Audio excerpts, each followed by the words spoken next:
মহাকাশের বুকে 286 দিন কাটিয়ে অবশেষে পৃথিবীর বুকে পা রেখেছেন মহাকাশচারী সুনিতা উইলিয়ামস এবং বুচ উইলমোর।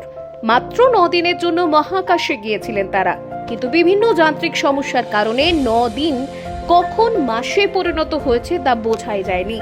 এই 286 দিন মহাকাশের বুকে তারা কি খেয়ে বেঁচেছিলেন তা নিয়ে অনেক প্রশ্ন উঠেছিল।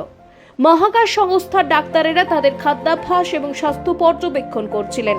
স্টার লাইনার মিশনের সঙ্গে যুক্ত একজন বিশেষজ্ঞ কিছুদিন আগে দ্য পোস্টকে বলেছিলেন যে তারা দুজনেই বিভিন্ন ধরনের খাবার খাচ্ছেন। খাদ্য তালিকায় নিরামিষ এবং আমিষ উভয় ধরনের খাবারই ছিল।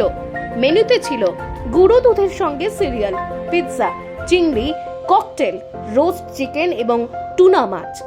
যে কোনো আমিষ খাবার এবং ডিম মাটিতে রান্না করে প্যাকেটজাত করা হয়।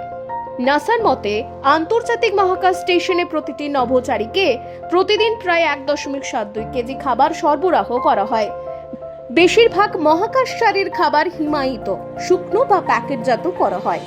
আন্তর্জাতিক মহাকাশ স্টেশনে খাদ্য উষ্ণায়নের সরঞ্জাম ব্যবহার করে এটি পুনরায় গরম করা যেতে পারে। মিশনের জরুরি অবস্থার জন্য খাদ্য সংরক্ষণের সুবিধাও রয়েছে।